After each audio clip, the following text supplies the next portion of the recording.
Salut les gars, comment vous allez? Aujourd'hui, on va faire un truc qu'on fait quasiment plus jamais depuis très longtemps. On va essayer de parler des listes.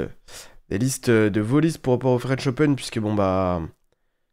Qui dit French Open, dit occasion un peu particulière. Je sais que beaucoup d'entre vous vont le jouer évidemment. Et donc bah j'imagine que ça va forcément vous intéresser de savoir un petit peu... à pouvoir échanger que ce soit avec moi ou même avec le chat hein, de vos listes. Et donc dans un premier temps, on va regarder vite fait, enfin se regarder, on va regarder une game qu'on n'avait pas vue du Dutch Open pour démarrer. Et ensuite, une fois qu'on aura fait ça, eh ben, on va passer directement à l'activité du soir. Et donc, je pense que je ferai passer, allez, 4-5 personnes sur des decks probablement un peu différents les uns des autres. Peut-être un Malice, un Mitsu, un Dracotail, tu vois. On verra, et du coup, bah, il me faudra que des gens soient chauds pour passer des gens qui participent à l'événement, évidemment. Donc c'est pour ça que on démarre pas par ça et qu'on démarre par autre chose pour l'instant. C'est dommage que le WCQ allemand le lendemain du German Open n'ait pas été streamé, parce que ça aurait fait... En plus, il y avait beaucoup de beau monde là-bas, ça aurait fait des games intéressantes à regarder.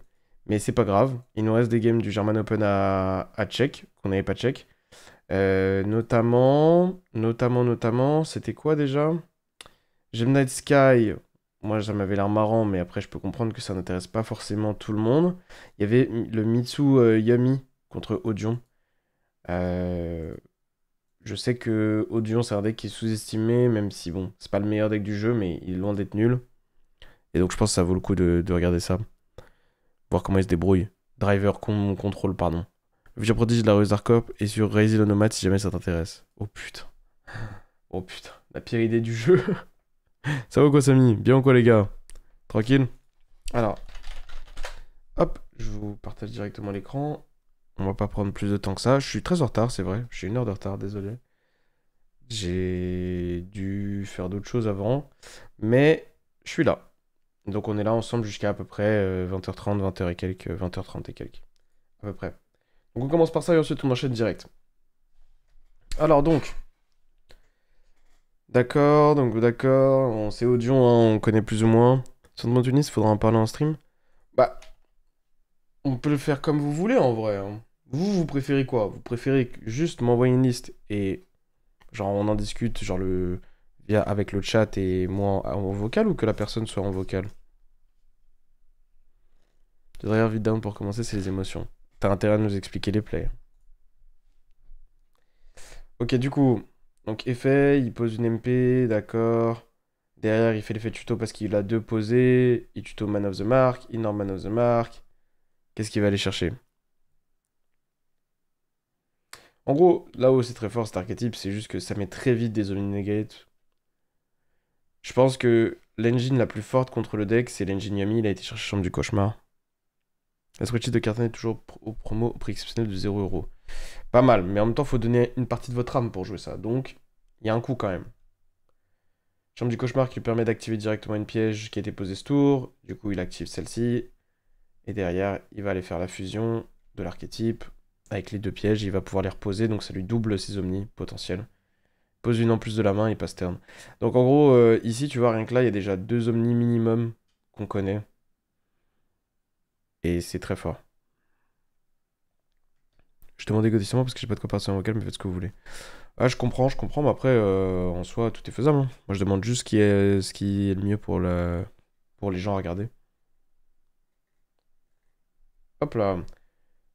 Quoi, vous en pensez quoi? Vous pensez que c'est mieux si la personne est en vocal ou vous vous en foutez? Deuxième personne en vocal, c'est bien, je trouve. Ouais, ok. Bah, on essaiera de faire ça alors. Est-ce qu'il y en a déjà qui sont chauds dans le chat pour passer après? Abakiri pour Saji, A de la Mitsurugi Rituel. Là, on va voir que, bah voilà, hein, ça. C'est la spéciale Audion, hein. Je néguais ta magie rituelle. Et là, c'est la partie que Audion aura du mal à gérer. La partie, j'invoque des bodies. À l'époque de Pimp My List, c'était mieux. Nanana. En vocal, c'est cool, ouais. Ok. Droplet qui est pas mal. Pour enlever le one card play Marshmallow. Mais après, bon, il a toujours pas norme. Norme en Mules. Il veut probablement se débarrasser de la deuxième Omni Negate avant de tenter un play qui serait une spell.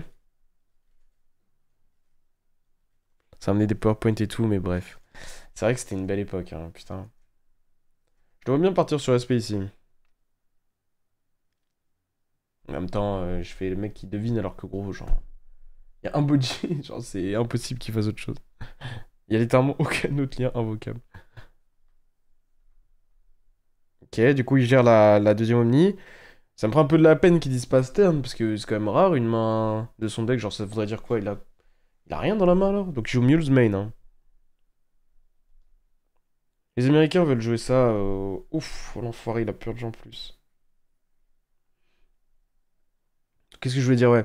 Les Américains, ils veulent jouer Mitsuyami à leur Oasis, je ne comprends pas, genre. D'après Jib, le gars qui gagnait là, il a gagné avec leur liste. D'après lui. Bon. C'est de toute manière catastrophique. Avec des Finsmith en plus, non? De quoi? Ah, je sais pas, c'est peut-être Trif, il veut jouer un truc à 60 probablement, mais... Ok, du coup il Prayers derrière, mais il s'est pris Purge, miskin. Donc il a quand même une tuto avec Bakiri, et derrière il a fait juste une battle, il tape. Oh, mais espérer gagner à partir de là, c'est fou, hein. Dès qu'il est pas mauvais en soi, mais je trouve pas assez dominant. De quoi? Mitsuyami? Oh, il est mauvais, il est mauvais. T'as vu son tweet d'ailleurs sur Atri sur les DK60? Ouais, on peut en parler juste après, avant de faire le truc sur les decklists. Ça m'étonne qu'il ait pas chaîné SP sur Purge. Pour enlever quoi? Il voulait taper avec, bon. Si c'est terminé, hein, c'est... Il joue vraiment pour jouer. C'est gentil, Max. Du coup, c'est officiel, il vous en a parlé, Barcode? Il le stream pas, c'est quoi? Qu'est-ce qui se passe? Parce qu'on a aucune info, je crois, hein.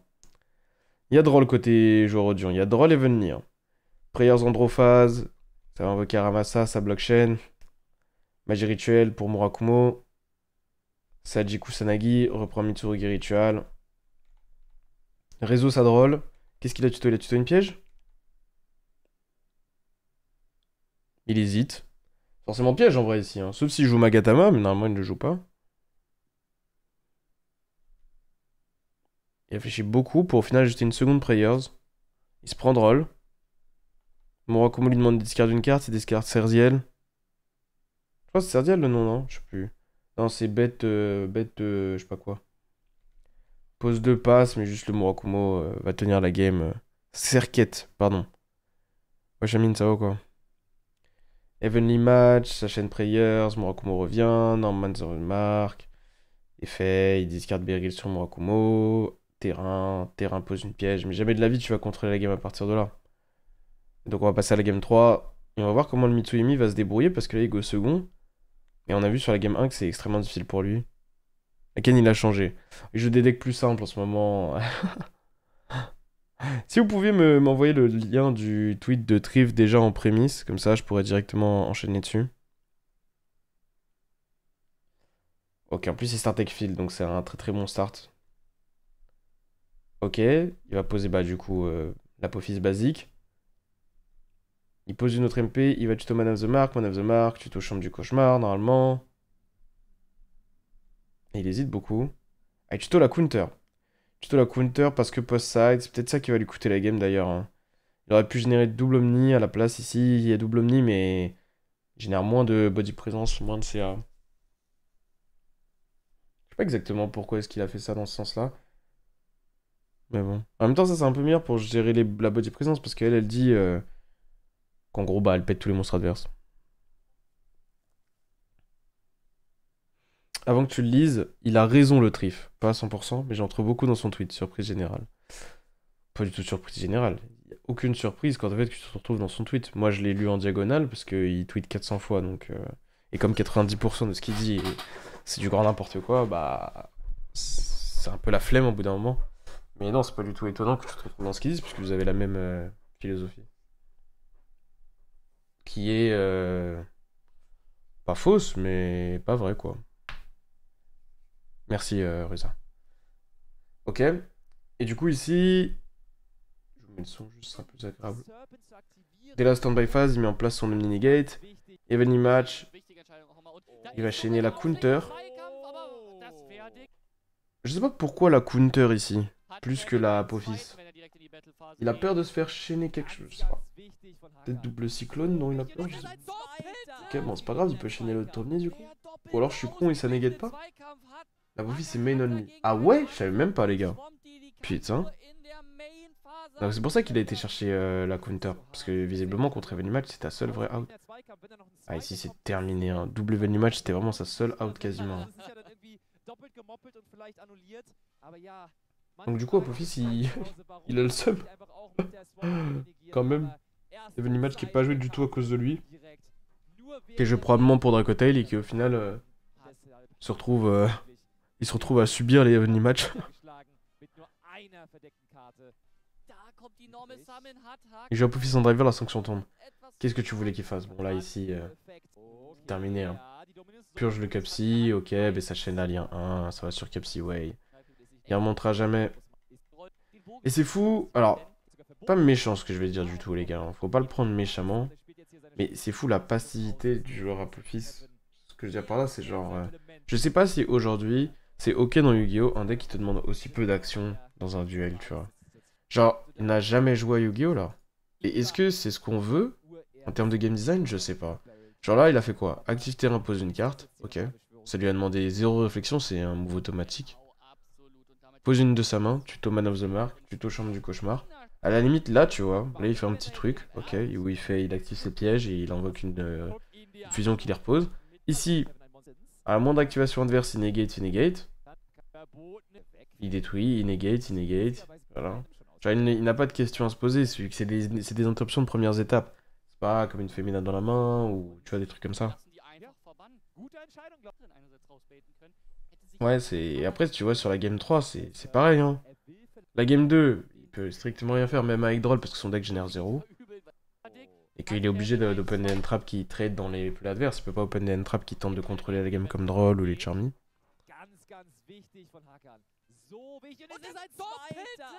Donc ouais, en fait, en jouant son deck, il se crée des auto-win de first, mais en second, il est dégueulasse comparé à... Effectivement, je pense que la version avec plus d'end-trap a beaucoup plus de sens si tu veux avoir un win rate, ou en tout cas la capacité de jouer plus de games. Après, je sais pas si ton win rate devient plus haut parce que ton deck est faible malgré tout, mais quand même. Ok, on va lire le tweet de Trif, on va en parler ensemble, et après on parlera de Volis du coup. Donc il faudra passer en vocal, hein. Désolé pour ceux que ça arrange pas, mais en même temps, bah... On m'a dit que c'était le mieux pour les gens qui regardaient. C'était le plus agréable, donc je suis obligé de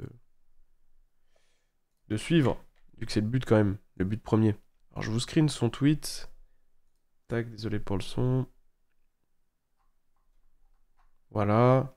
Et je vais même vous screen, j'avais trouvé une discussion entre Jack Verma et Trif à la suite de son tweet, qui était bien hilarante, et je vais vous donner mon opinion sur tout ça. Et j'aimerais bien voir le vôtre aussi. Alors, donc du coup, le tweet de base, c'est celui-ci. Tweet de base, c'est celui-ci. Ok. Alors, donc, les cartes à 60 sont le futur de Yu-Gi-Oh! Ok. Ça, c'est... Par futur, lui, il entend maintenant. Il entend pas futur. Hein, parce que si c'était une discussion sur le futur, on s'en foutrait.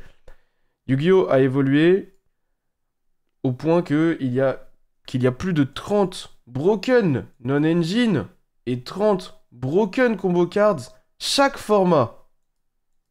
Ok. Bon. L'argument de tu vas brick dans 60 cartes est ridicule, puisque tu vas jouer 2 fois le nombre de starters et plusieurs variétés. Si c'est pas 3 push Mitsu, c'est 3 push différents de Mitsu. L'argument de tu verras pas Fuvalos, on s'en tape, j'ai même pas joué Fuvalos dans mon YCS winning deck, il y a 30 broken on engine in Yu-Gi-Oh! Plus de starters, plus de constancy, plus de différentes engines, plus de push, plus de non-engine, plus de play, des boards imbreakables, détruit des boards imbreakables, moins de briques. Les decks pourraient être 40, 47, 52, 60, on s'en fout, le nombre est irrelevant. Les seuls nombres qui ont de l'importance, c'est les pourcentages de voir beaucoup de push beaucoup de non-engine, en même temps de voir aussi peu de briques que possible, et en mettant des gros boards en place. C'est pour ça que 60 c'est le futur. La seule chose qui stoppe un bon joueur de Yu-Gi-Oh! De jouer à 60. Hein. Et la seule raison pour laquelle je suis un 3 time champ. Donc en gros, il dit le fait que les gens jouent pas à 60, c'est pour ça que que j'ai gagné 3 fois. Et vous êtes con, en gros, jouer à 60, quoi. Donc voilà le tweet. Bon. Bah. Voilà, hein. Bon, bah. En fait, genre, avant même de donner une opinion, parce que en soi, après chacun le sien, hein, on peut croire qui on veut, et on peut. Il y a des arguments qui vont résonner plus chez certains, moins chez d'autres. Mais avant toute chose, genre, ce que j'aime pas avec Steven, et c'est une contrepartie d'un trait positif de sa personnalité. C'est-à-dire que c'est un gars qui est ultra positif, qui, peut-être parce qu'il en a besoin lui-même, mais est très dans le self-drive, self-love, etc. Tu vois.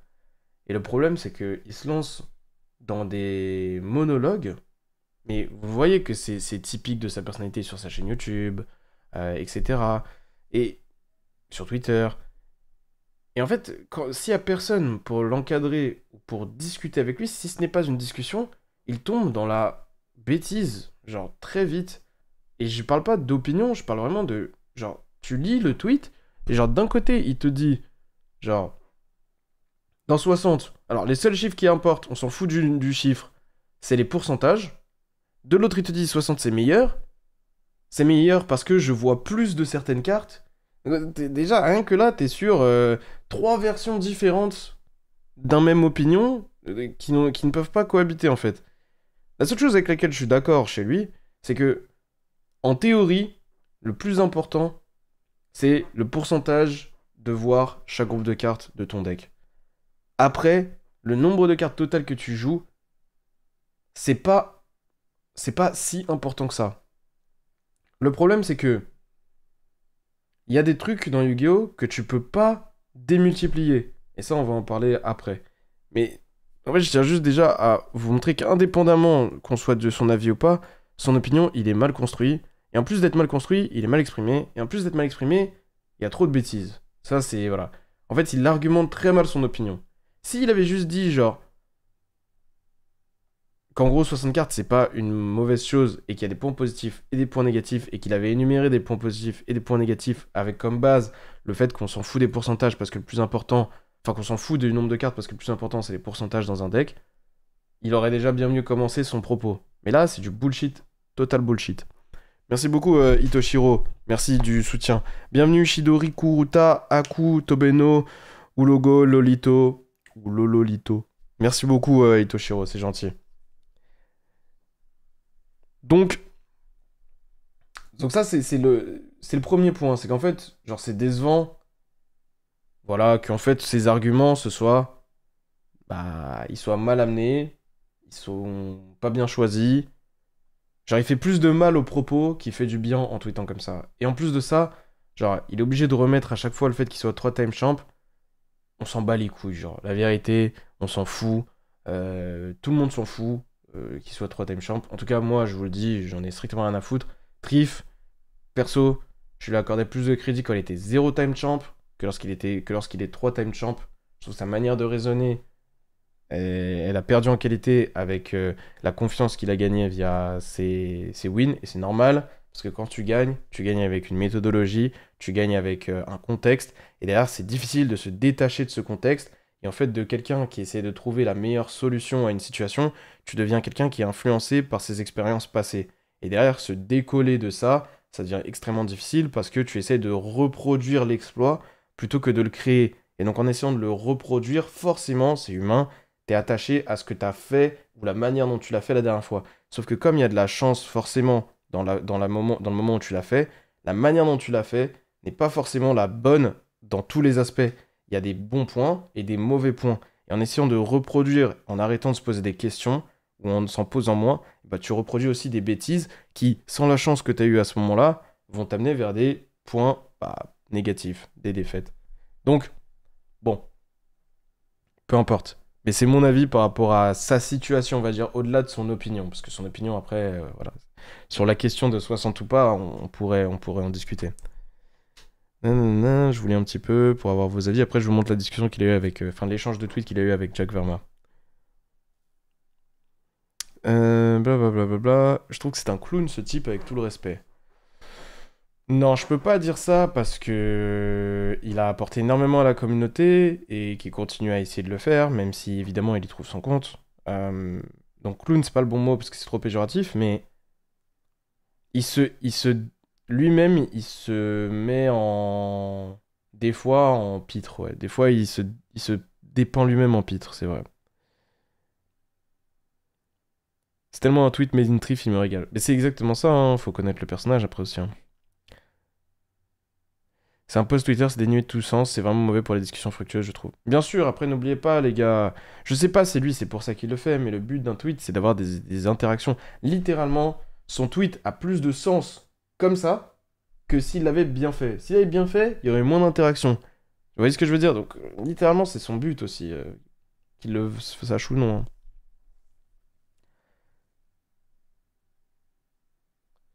J'ai vu une de tes vieilles vidéos récemment, tu disais la même chose mot pour mot au début de ta chaîne, grand respect.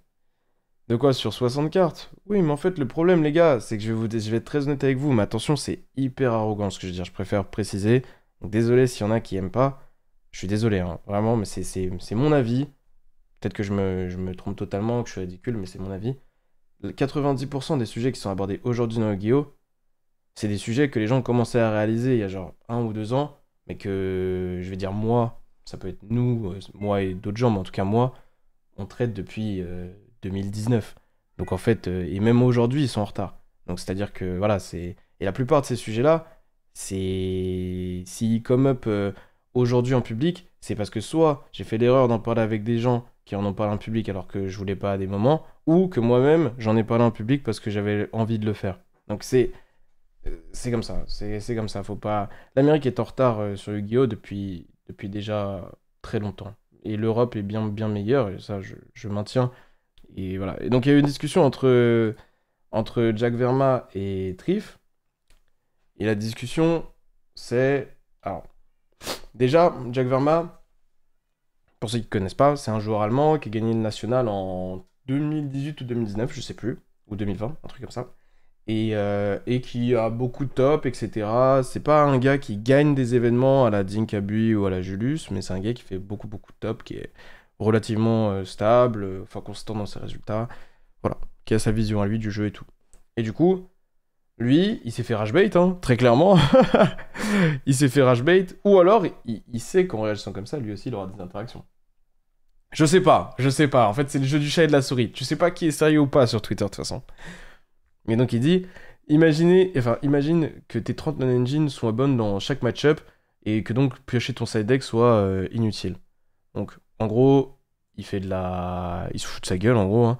Il lui dit qu'il raconte n'importe quoi parce que bah, c'est impossible que tes 30 non-engines couvrent aussi bien de format que si t'en jouais le même pourcentage mais à 40. Et il dit que du coup bah ton side deck devient encore plus important, sauf que bah tu joues à 60, du coup ton side deck bah il a moins de. Voilà. Avec un petit smiley qui fait plaisir.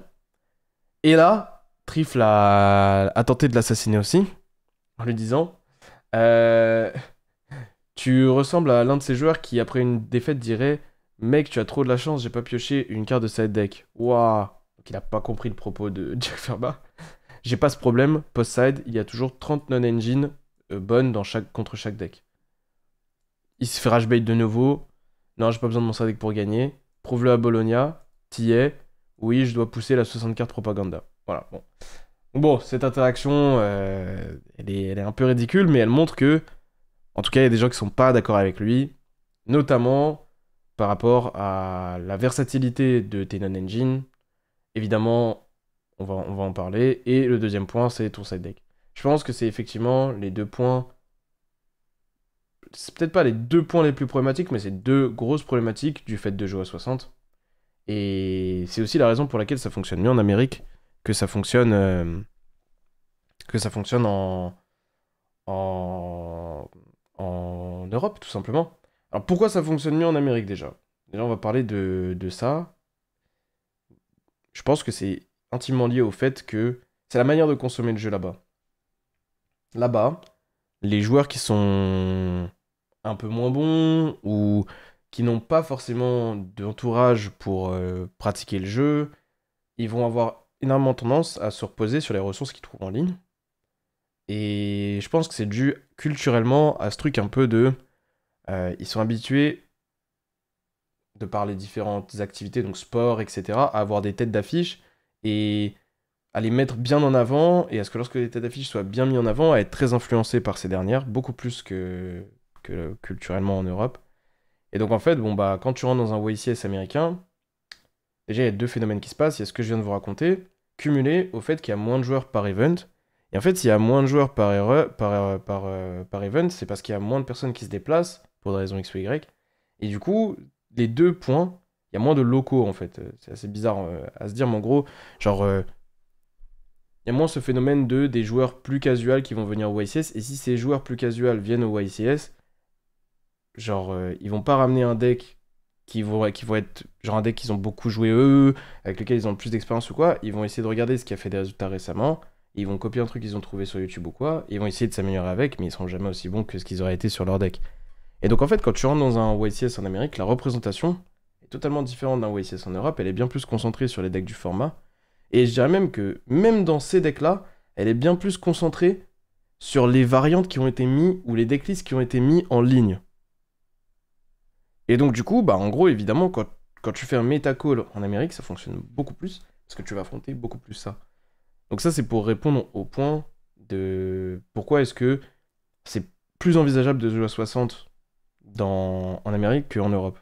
Ensuite, le point dont Jack Verma parlait, qui est la dilution, je sais pas si c'est le bon mot, mais le fait que tes bonnes cartes se diluent, c'est réel, et que dans certains contextes, que tu peux jouer à 60 et ne pas perdre en qualité, que ce soit d'engine ou non-engine. De non-engine, c'est quasiment impossible. Et ça s'argumente même avec les decklists de Trif. Hein. Quand tu regardes une decklist de Trif, il peut pas dire que toutes ces non-engine aient la même valeur. C'est pas possible. Parce qu'il y a des cartes de 2005 en fait dans son deck. Il y a Calice, tu vois, typiquement. Et Calice, quand t'as Calice et Droplet dans ton deck, 90% du temps, bon bah, ton Calice est moins bon que ton Droplet, quoi, que ta Droplet. Et ça, c'est. Bah voilà, tu peux rien y faire. Je vous montre sa liste par exemple, pour illustrer le propos. Tac. Donc tu vois, typiquement, ça c'est la dernière liste avec laquelle il a fait top. Dans ces non-engine, t'as des non-engine qui vont avoir plus de valeur dans certains match-ups que dans d'autres. Et c'est factuel. Tu peux pas faire autrement. Et ça, bah, pareil, tu vas avoir des plays qui ont plus de valeur que d'autres parce que tes X premiers plays ont plus de valeur que celui que tu rajoutes après, puis que celui que tu rajoutes après, puis que celui que tu rajoutes après. En fait, il y a un vrai bénéfice à jouer à 60. Allez, deux. Pour moi, il y a deux vrais bénéfices à jouer à 60. Le premier, ça va être le gain de ceiling. Le gain de ceiling, il est réel, personne ne peut argumenter contre. C'est pas possible, tu peux pas argumenter contre. Imaginons que tu as une main avec beaucoup d'engine dans ta main,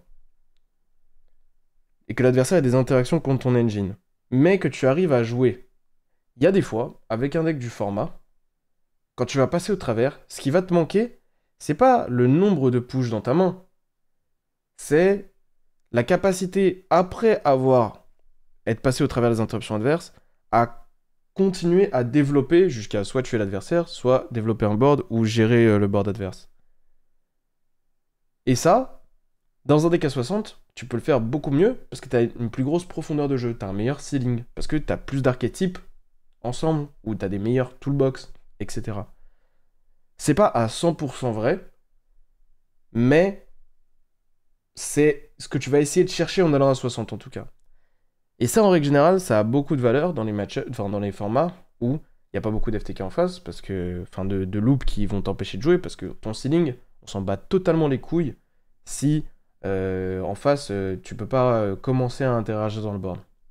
En gros, pour faire très bref, c'est très simple, hein, t'as deux points où il faut trouver un équilibre à chaque fois que tu deck build. Ça va être d'un côté ton ceiling, de l'autre ta composition de main. Plus le format il est difficile à appréhender parce que les decks en face sont forts en first, etc., plus la composition de main elle a plus de valeur, plus les decks en face sont genre pas si forts que ça en first et tout, plus le ceiling a de la valeur. Donc en fonction d'où est-ce que, de quel format t'es, ou du deck contre lequel tu joues, il y a des approches qui ont plus de sens que d'autres. Si tu joues face à Onomatopée, le deck contre lequel il a perdu YCS, il préférerait 100% jouer un deck à 40 que jouer un deck à 60. C'est sûr à 2000%. Mais s'il joue par exemple contre Dracotail, il préférerait probablement jouer un deck à 60 avec plus de ceiling que l'inverse. Donc ça dépend du match-up, ça dépend du format, ça dépend de plein de points. Maintenant, il y a un autre point qui peut être positif dans un deck à 60, mais c'est difficile à mettre en place, c'est soit de cumuler des gains de spécificité par rapport à l'utilisation de certains archétypes. Par exemple, tu vas jouer contre Dim Barrière, bon bah là tu cumules plusieurs types d'invocations, donc t'es fine, ou tu vas jouer contre un certain match-up qui a une facilité face à un archétype, mais que toi tu joues 2 ou 3 archétypes dans ton deck, donc peut-être que tu joues l'archétype qui est un peu meilleur face à machin et tout. Ça c'est quand même rarement le cas. Et le dernier point, c'est un truc qui est souvent surcoté à Donf, c'est le fait que tu vas diluer dans 60 cartes tes mauvaises cartes, tes engine requirements. Et ça, souvent, c'est faux, parce que malheureusement, en jouant en 60, souvent, tu crées un spectre de main qui est plus dégueulasse qu'en jouant en 40. C'est juste que, bah, les gens ont l'impression qu'en gros, bon, bah, ta mauvaise carte, t'as une chance sur temps de la piocher au lieu d'une chance sur temps. Sauf que souvent, quand tu passes de 40 à 60, t'augmentes ton engine requirement aussi. Donc ça change pas grand-chose en règle générale. C'est même moins bon parce que t'as moins de contrôle sur ton pourcentage que à 40, puisque, en fait, quand tu vas passer de 40 à 60, tu vas rajouter des engines qui en règle générale en termes de trade, bonnes cartes, mauvaises cartes vont être moins bonnes qu'au départ. Donc malheureusement, bon, bah, ça peut te coûter plus cher. Maintenant, lui, par exemple, ce qu'il fait dans son deck à 60 là, ce n'est pas vraiment un deck à 60 en réalité. C'est très proche d'être un deck à 40 ce qu'il joue là. Il joue juste des répétis de cartes qu'il jouait déjà. Typiquement, il joue juste plus de non-engine, des sky, vous voyez ce que je veux dire? En gros, on peut refaire cette decklist là à 40 sans aucun problème. La liste, elle est totalement refaisable à 40. Simplement, il a augmenté tous les ratios et il pense que c'est smart. Sauf que je vous assure que son deck, là, ça, ce serait meilleur à 40 quand même. Genre littéralement. Ce serait plus pertinent à 40. T'aurais une meilleure qualité de non-engine, t'aurais une meilleure qualité de main, t'aurais plus de contrôle sur ton post-side, etc., etc. Donc pour parler des mauvais côtés, du coup, c'est très décousu ce que je raconte parce que j'avais pas prévu d'en parler. Désolé. Pour parler des points négatifs, bah, cette dilution des mauvaises cartes, elle existe aussi dans les bonnes cartes. Donc quand tu joues de base, je sais pas, si non-engine à 40, tu passes à 60, tu veux avoir le même pourcentage, tu passes de 6 à 9, bah les 3 que tu rajoutes, soit elles sont pas aussi versatiles, soit elles sont pas aussi puissantes. C'est pas possible qu'elles aient la même valeur. Elles peuvent être assez fortes, genre pas trop faibles pour le format, mais elles seront moins bonnes, c'est sûr. C'est sûr et certain. Parce que bah c'était pas ton choix d'origine. Si c'était pas ton choix d'origine, c'est pour quelque chose, tu vois. L'autre point négatif, c'est que tu donnes beaucoup d'informations à ton adversaire. Genre moi, après, c'est pas exploité par tous les joueurs, donc voilà, ça dépend aussi quel type de joueur t'affrontes, quel niveau t'affrontes, mais moi, tu t'assois en face de moi avec un deck à 60, genre, c'est quasiment comme si tu me disais ton deck, c'est quasiment comme si tu me disais, genre, fais ton meilleur board, joue autour de rien. Parce que, à 60, je sais pertinemment que, en majorité, tu vas jouer des non-engine qui seront des breakers, et pas des end-traps. Et moi qui essaie de couvrir le maximum de scénarios possibles, quand tu joues à 40, genre, je suis obligé de faire attention à beaucoup plus de choses. Sauf que comme là-bas, c'est des fucking Autobots, et que genre, c'est des golems, ils savent pas ce qu'ils font, ils appliquent juste une spreadsheet, bah, qu'il soit 60 ou 40 en face, spreadsheet que le mec en face a créé, et qu'il a créé en omettant des choses exprès pour que derrière il puisse te baiser, bon, bah, évidemment, là, c'est plus simple, tu vois. Et bon, bref. Et donc, bah, c'est beaucoup d'informations données, 60 cartes. Et aussi, il y a le post-side, et le post-side, bah voilà, on l'a vu, il a perdu un YCS sur ça, il est en top 8, il peut pas s'adapter, il tombe sur un deck où son deck est pas construit pour, parce que son deck il est fait que pour battre Yumi et Yamimitsu et Dracotail à la limite, donc les decks du format quoi, les decks les plus représentés du format on va dire. Et derrière bah tu regardes son side c'est, bah il peut pas s'adapter, genre il ne peut rien faire genre. Du coup bon bah voilà c'est la défaite qu'il a subie en top cut, il aurait pu la subir en round aussi tu vois. Et il était pas loin de ne pas accéder au top 8 non plus, parce que c'est des aléas, donc c'est difficile à exprimer, parce qu'il y a plein d'approches, d'angles d'approche, de choses dont on pourrait parler, et chaque sujet peut être approfondi un maximum et tout, mais au global, dans le Yu-Gi-Oh! Moderne, aujourd'hui, jouer à 60, c'est une énorme erreur. C'est une énorme erreur. Maintenant, à des moments clés, dans des formats, ça peut être une bonne idée, une bonne solution, Mais dire 60 c'est la solution, ou 60 c'est automatiquement une meilleure chose, c'est ne rien comprendre au jeu. Mais vraiment ne rien comprendre au jeu. Donc voilà. Et bah... C'est malheureux, mais bon, bah, c'est comme ça, hein. Après, vous savez, tu peux être très très bon à Yu-Gi-Oh! Et avoir tort sur des sujets, hein. Moi aussi, je peux avoir tort, bien sûr. Donc après, faites-vous votre propre avis en pesant le pour et le contre, en développant votre propre opinion, et ne suivez pas ni son avis ni le mien à 100%, juste de par les individualités, ce qu'ils ont accompli dans le jeu ou quoi. Mais au moins, j'essaie de vous exprimer le mien, quoi. Non, non, non. Moins de chance de piocher des doublons, moins de chance de piocher des briques, c'est vraiment pas mauvais en général. C'est faux, c'est faux. Moins de chance de piocher des doublons, c'est pas vrai. C'est pas vrai parce qu'en fait, dans Yu-Gi-Oh! T'as les doublons de cartes, d'identité de cartes, t'as les doublons de rôle. Et en fait, si t'as les mêmes pourcentages de piocher par exemple des Yumi dans 40 et dans 60, c'est que t'adaptes les ratios et que donc t'as autant de chances d'en piocher des doublons de rôle, donc des doublons de Yumi en second, à 60 pardon, que à 40. Là où tu vas avoir moins de chance, c'est sur des exemplaires exacts. Mais dans ce cas-là, rien ne t'empêchait de base de ne pas les jouer en x3. Vous comprenez? C'est dingue. Le truc, c'est qu'en fait, il faut comprendre que. Enfin, bon, bref, après, j'ai pas envie de. Voilà. Mais Triff, genre. Bah, il a des lacunes sur cet aspect-là. Pas plus que les autres. Genre, ils sont tous vraiment bof dans cet aspect-là du jeu, qui est, on va dire, une science qui est au-delà de juste être bon à la table. Et. Et c'est dommage, quoi. Enfin, c'est pas dommage, moi, ça m'arrange, mais. Mais voilà. Hum. Tu préfères la liste à 40 sans prendre trop de temps pour prouver ton point? Mais c'est super simple, en fait. Genre, juste, tu prends les mêmes ratios de cartes. Nombre d'accès à des Mitsu, nombre d'accès à des Yami, nombre d'accès à ces side engines. Tu les diminues du pourcentage en question. Et tu fais ça pour tous les groupes de cartes de son deck. Et t'arriveras à 40. Voilà, tout simplement. Et après, bon bah, quand tu vas arriver dans la situation, s'il a ajouté trop d'engine requirement pour passer de 40 à 60, déjà faudrait regarder si son engine requirement par rapport à une liste à 40, genre est-ce qu'il l'a pas augmenté en pourcentage ou est-ce qu'il l'a diminué? Et dans ce cas-là, il faudrait juste adapter à ce niveau-là. Peut-être que tu perdrais une toolbox, par exemple une toolbox de l'engine Sky. Ou peut-être qu'au final, t'en gagnerais une limite, on sait pas. Ça dépend des stats qu'on aura au départ. Et voilà, ce serait hyper simple.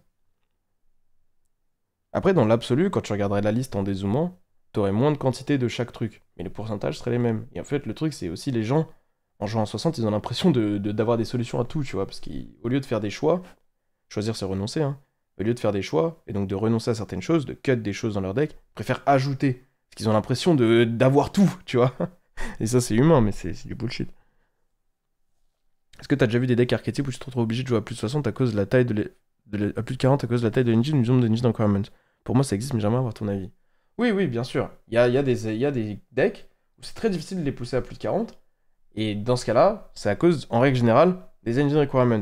Parce que ton deck, en théorie, genre, en fonction de l'archétype, t'as envie de cumuler un certain nombre d'engines ou pas dans tes mains. Et en fonction de ça, tu vas construire ton deck. Le problème, c'est que quand dans un deck, t'as trop d'engine requirements, bah, genre, donc, engine requirements, c'est des cartes qui ont pour but de faire fonctionner ton engine, mais qui, lorsque tu les as en main, ne sont pas des engines, ne sont pas des lignes de play.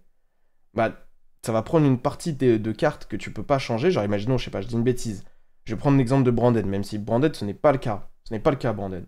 Mais imaginons pour Branded. Genre, imaginons que tu aies 8 engine requirements. Je dis une bêtise. Bah, évidemment, ça va être plus dur de construire ton deck avec 32 places, tu vois. Et donc, tu vas avoir tendance à essayer d'aller au-dessus de 40 pour que ces 8 cartes ne soient pas 8 sur 40, mais soient 8, par exemple, sur 60. Sauf que la vérité, c'est que les gens, lorsqu'ils passent à 60, ils font quoi? Ils augmentent quand même le nombre d'engine requirements parce qu'il n'y a pas assez de bonnes cartes qui te demandent pas de jouer des mauvaises cartes. Typiquement, si je joue Nadir dans mon deck, pour passer de 40 à 60 dans mon deck, je dis une bêtise, et bah qu'est-ce qui va se passer? Je vais rajouter une Ecclesia. Et le ratio bonne carte, mauvaise carte, ou un Maximus, le ratio bonne carte, mauvaise carte, c'est 3 pour 1. Alors que de base, c'était 8 sur 32. Donc, c'était 1 sur 5. Bref, et ils vont faire ça, etc., etc. Et au final, leur deck aura littéralement plus d'engine requirement qu'au départ, en termes de pourcentage. Mhm. Tu t'exposes encore plus à drôle en jouant à 60 plutôt qu'à 40. Moi, je dirais qu'au global, genre, son deck est forcément moins bon.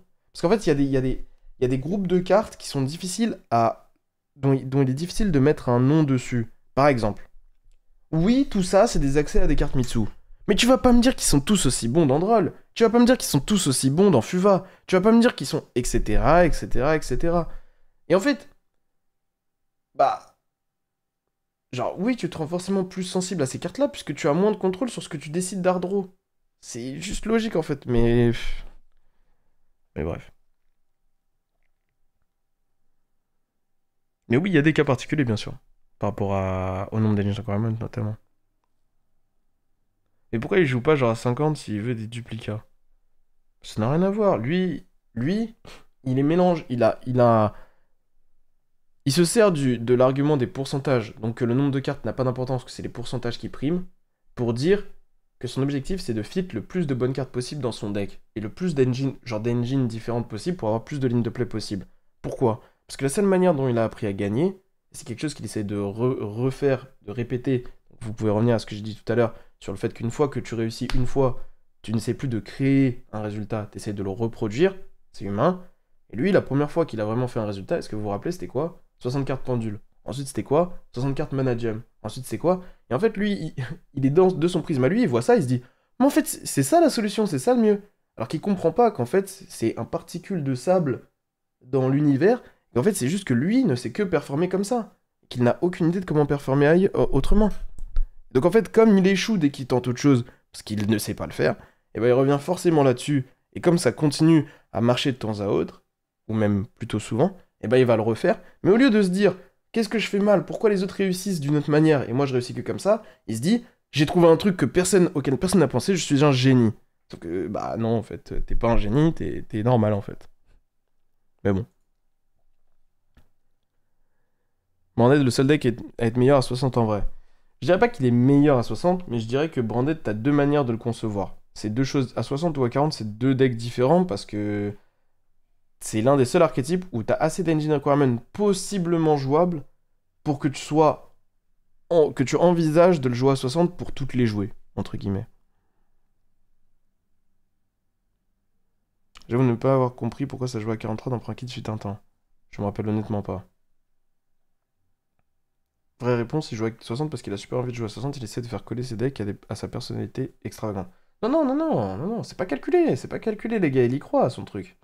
Il y croit parce qu'il y a que comme ça que ça a fonctionné pour lui dans le passé. Il n'a jamais réussi autrement, et c'est pas honteux du tout. Mais le problème, pour moi, c'est que c'est extrêmement nombriliste de se dire, genre, ma méthode est forcément la meilleure parce que ça fonctionne mieux pour moi. Non, ta méthode est la meilleure pour toi parce que tu ne sais pas faire autrement. À 60, le deck serait plus explosif pour Branded, et à 40, tu offriras moins de play possible, etc. Non, mais c'est faux, c'est faux. C'est vraiment, c'est... Désolé, mais c'est pas vrai. C'est vraiment des bêtises, ce que tu dis. Genre, jouer à 60, ça augmente pas la taille de ta main, hein. Donc ça n'a pas de sens, en fait. Si tu joues à 60, sur 60, tu joues 25 cartes qui, directement dans ta main, sont des plays, et que tu passes de 60 à 40 et que tu gardes ces 25 mêmes cartes, t'auras plus de plays dans tes mains en moyenne. La seule chose qui va changer, c'est ton ceiling, c'est tout.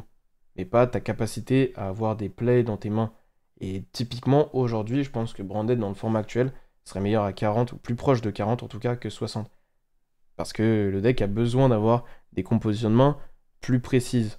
En fait, c'est ça aussi la question, c'est à quel point tu as besoin de ta composition de main elle soit précise. Nanana, il a moins dans WCS avec Ryzel à 40, je crois. Je pense pas qu'il était à 40, mais il était plus proche de 40. C'était Ryzel Finsmith. Ah, visiblement, ça lui a pas suffi, hein. Aussi, à l'époque, c'était inenvisageable de jouer un deck à 60. Là où aujourd'hui, ça l'est beaucoup plus. Ça l'est beaucoup plus parce que aujourd'hui, c'est plus pertinent qu'à une certaine époque. Dans le format tout de suite maintenant, tu regardes ce que les decks font, c'est bien moins oppressif. Et donc, comme c'est moins oppressif, tu peux te permettre de faire certaines choses. Pour moi, lors de son YCS, là, qui va être le YCS Pittsburgh, si la représentation, c'est, allez, du Yomimitsu, du Mitsu pur, un peu, du Dracotail, du Yumi pur, si c'est ça sa représentation, il peut relancer avec un deck à 60. Parce que ce que les decks font, c'est pas assez oppressif pour pas qu'ils puissent jouer un deck comme ça, et en plus de ça, augmenter ton ceiling dans ces decks-là, ça a beaucoup de valeur. Le problème, c'est qu'il sera beaucoup plus sensible aux aléas. Et il pourra moins s'adapter post-side. Aussi, il aura un problème versus draw, versus fuva, etc. Mais à partir du moment où tu acceptes que ton spectre de situation, il est très tendu vers les extrêmes, tu peux run ça, tu vois. Ouais, c'est possible, Alox, honnêtement, ça c'est autre chose. Enfin bon, donc voilà, donc c'était pour parler de ce sujet-là, c'était pas prévu, donc désolé, c'était très décousu. Mais si je devais faire un bilan sur la situation, lui il argumente qu'en gros à 60 cartes, tu as les mêmes compositionnements puisque tu augmentes les pourcentages comme tu le souhaites, et que tu as un meilleur ceiling, des meilleurs boards puisque tu joues des engines qui s'accèdent les unes aux autres, et que du coup c'est meilleur. Si je devais résumer son point en une ligne.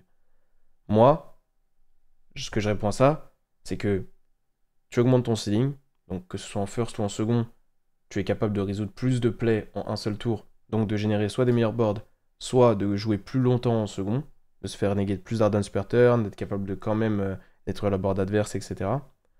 Mais tu y perds aussi beaucoup, que ce soit ton side, que ce soit la précision de la composition de tes mains, que ce soit en fait un peu tout en réalité, hein. Tout ce qui est positif dans le fait de jouer à 40, tu le perds à 60, tout simplement. Et donc, en fonction du format, ça peut être une bonne chose ou une mauvaise. La raison pour laquelle c'est plus pertinent en Amérique, c'est parce que l'une des grosses raisons pour lesquelles tu ne veux pas le faire, c'est parce que tu ne sais pas assez contre quoi tu vas tomber pour te permettre de jouer des cartes qui seront moins versatiles. Et à 60, c'est forcément ce que tu vas faire. Le souci, c'est que en Europe, ça arrive beaucoup plus qu'en Amérique. Tu regardes les représentations des decks en Europe et en Amérique, et pas forcément qu'à l'entrée, mais qu'est-ce qui va faire du résultat? En Europe, ce sera bien plus diversifié qu'en Amérique. C'est aussi parce que, entre guillemets, les gens qui font évoluer le format, c'est souvent en Europe qu'ils se trouvent. Et il y a beaucoup plus de groupes de tests, etc. Donc les gens ont beaucoup plus d'approches différentes. En Amérique, c'est un ou deux groupes de tests au maximum. Et même eux, ils communiquent entre eux. Et ils vont tous jouer la même chose une fois en arrivant à l'event, tu vois. Donc en fait, il y a beaucoup moins de diversité. Donc voilà par rapport à tout ça. C'était long. Je sais pas si c'était un minimum intéressant. Désolé si je me suis beaucoup répété, mais, euh, mais j'avais du mal à garder le fil de ce que je racontais. On peut passer au point qui était vraiment important, qui était du coup le fait de discuter de vos listes à vous. Et donc, bah, s'il y a des gens qui sont chauds, qui ont une liste pour le French Open, qui veulent en discuter, que ce soit avec moi, que ce soit avec le chat, d'échanger, d'essayer de l'améliorer, ou même juste d'expliquer son point de vue, bah franchement, c'est avec plaisir.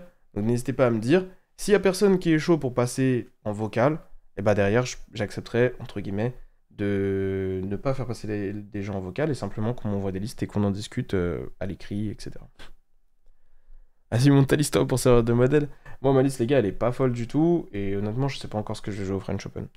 J'hésite entre deux decks et plein de listes différentes, donc j'ai pas. Je suis pas contre pour passer, je joue ma liste. Avec plaisir si tu veux, Arkil.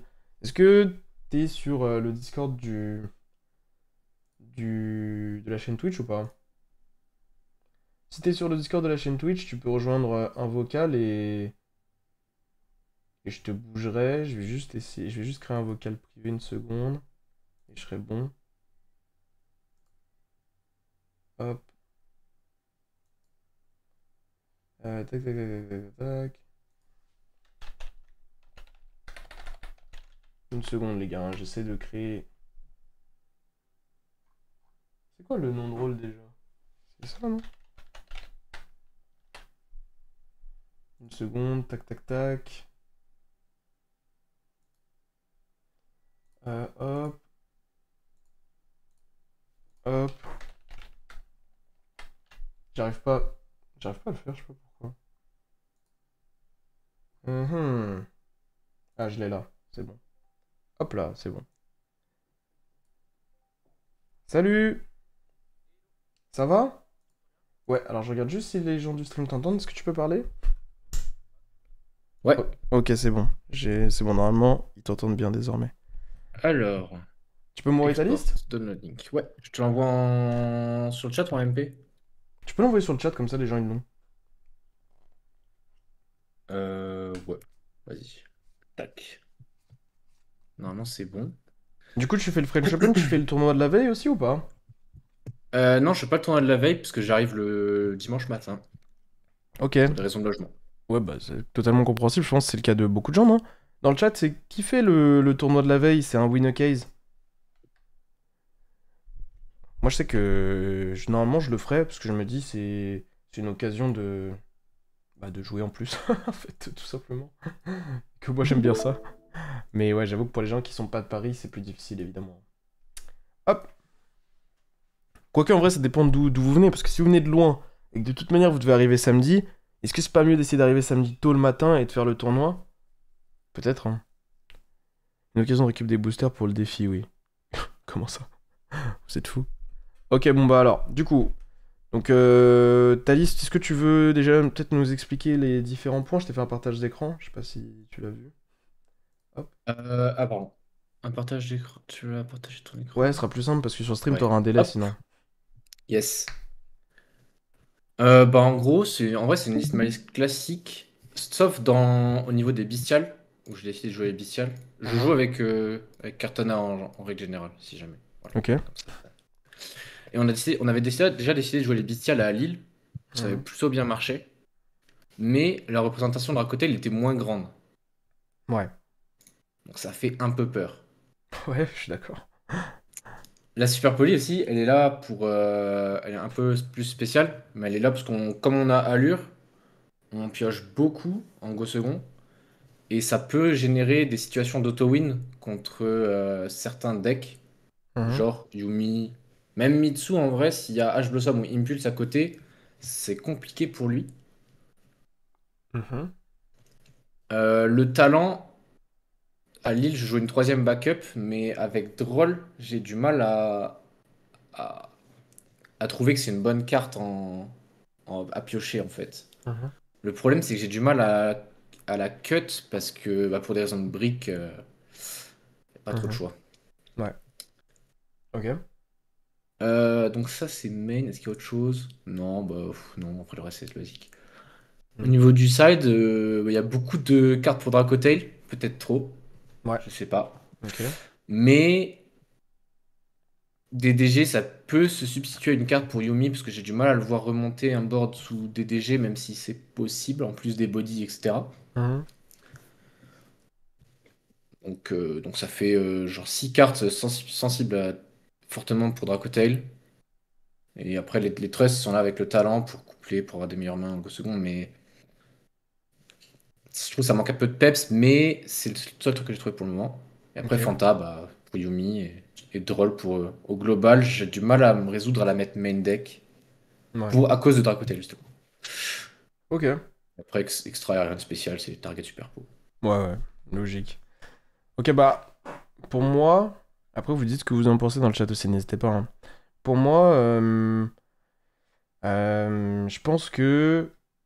Alors, il y a plusieurs points, hein, mais déjà, la problématique numéro un de ma liste, je pense qu'on tombera d'accord là-dessus, c'est sa capacité à jouer les games. Je pense que, genre, il a un gros problème à Mm. ce niveau-là depuis les différentes banlistes qu'il a subies, puis aussi le format qui rend le fait de jouer beaucoup, beaucoup d'engine dans ce deck difficile, puisque l'engine, elle est quand même relativement faible en second. Et donc, en fait, Allure, ça devient la meilleure carte de ton deck, instantanément, parce que elle se substitue un peu à une non-engine en second, de temps à autre, dans certains match-ups. Et du coup, ça te donne envie de jouer un peu une sorte de malice breaker automatiquement. Ou en tout cas, de jouer des non-engines qui ont plus de sens quand tu go second.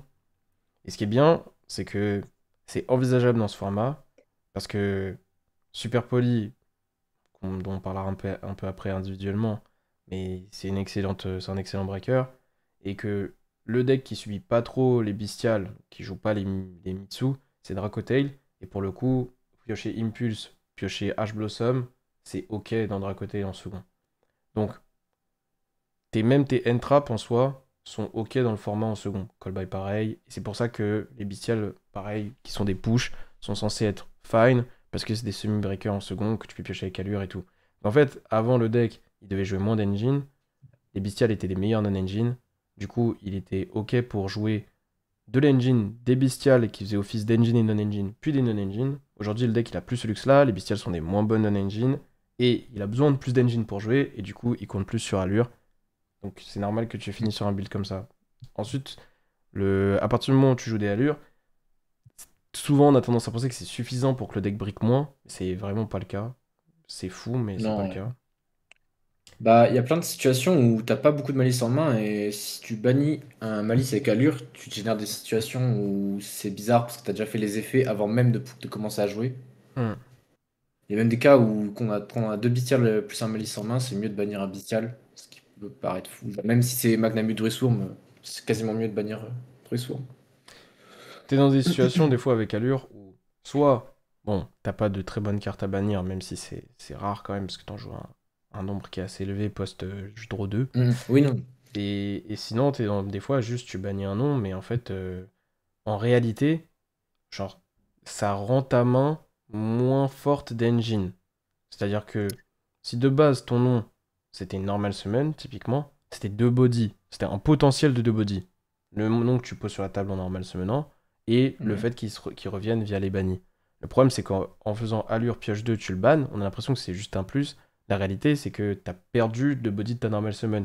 Et s'il est nécessaire pour pouvoir jouer, bah souvent tu vas te retrouver à devoir normal summon soit une trap, soit summon un bestial. Et summon un bestial, c'est pas si free que ça. Parce que des fois, t'as genre pas de mec dans le grave et ça va te demander de link off en malice pour. Et link off en malice pour, c'est plus difficile de retrouver un accès au malice pour accéder au lien 3 qu'avant, puisque t'as plus splash. Donc Allure, c'est pas une carte parfaite, mais c'est juste qu'aujourd'hui, c'est quasiment impossible de jouer le deck sans, parce que tout l'équilibre il repose sur l'existence de cette carte. Le problème, Ouais. c'est que effectivement, bah c'est probablement la pire carte dans Droll and Lockbird, qui est une carte qui est quand même vachement représentée, que ce soit main deck ou post-side. Alors, la chance qu'on a, c'est que Droll, c'est dans enfin, c'est une carte que les gens n'estiment pas être aussi forte que ça versus Malice. Et Ouais. du coup, il y a même des gens qui vont pas la side ou la decide contre toi. Alors qu'en réalité, quand on regarde la composition de ton deck là maintenant, si on te Droll, ton board, souvent, ça va être genre Ouais. lien 3 plus Quick Spell ou lien 3 plus piège, peut-être Cryptar plus piège, lien, tu vois, rançon plus Ouais. machin. C'est parce que les gens Et ils se rendent pas compte de l'impact qu'il y a d'avoir des cartes en main en plus. Parce qu'au final, je vais faire le board, ouais, mais ça va être un board qui soit n'est pas passé par Firewall, soit n'a pas pioché 3 quoi. en fait, piocher Vla dans ce deck-ci, c'est pas comme à l'époque où tu cumulais 4 non-engine dans ta Non. main. Oui, bah Souvent, oui. ça va être beaucoup moins puissant que ça. Et il faut se rendre compte, mais les gens ont le souvenir de Malice plus que ce que c'est aujourd'hui. Bon, enfin bon, peu importe. Mais en tout cas, voilà. Allure, elle te crée des faiblesses dans Droll. Droll, toi-même que tu ne joues pas main, ça illustre bien quand même qu'il y a beaucoup de gens qui envisagent de ne pas le jouer main deck parce que juste les gens sont trop matrixés aujourd'hui par Dracotail. Ce que je peux comprendre.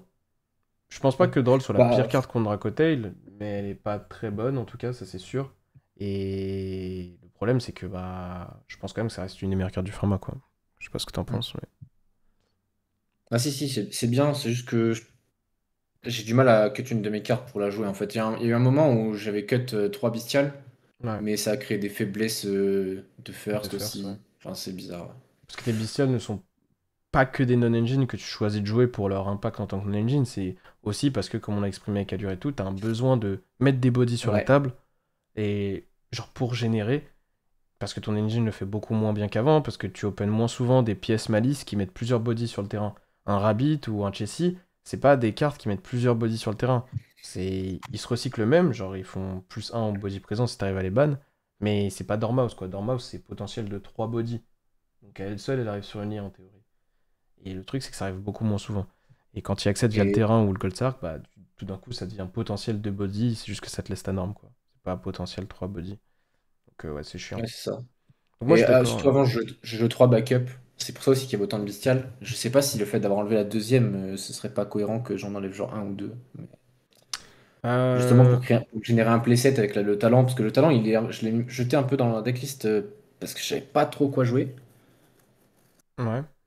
C'est globalement une carte qui est pas mauvaise, mais take contre Yumi c'est nul. Ah, Pourquoi pour peut-être ça? moi, pour moi le talent, on pourra en discuter après, mais c'est une semi-engine. C'est-à-dire c'est une carte Oui, c'est ça, c'est dans ça. ton deck, elle a pour but, c'est pas un play, mais c'est une troisième carte d'engine dans tes mains, quoi. Parce que souvent, tu as besoin quand même de deux cartes d'engine pour jouer. Et à partir du moment où tu as ces deux cartes Ouais. d'engine pour jouer, souvent, tu es quand même relativement bien. Lorsque l'adversaire active une entrap, tu peux quand même développer. Et ton talent, à ce moment-là, il fait office de troisième carte d'engine. Dans un deck comme celui-ci, où tu joues autant de bestiales qui sont des semi-cartes d'engine déjà, qui sont des bons extenders, où tu joues le maximum de noms avec allure et des backups, la carte, elle sera forcément meilleure, je pense, que n'importe quel autre engine que tu peux rajouter. Parce qu'en second, ce sera une meilleure carte qu'une engine en plus.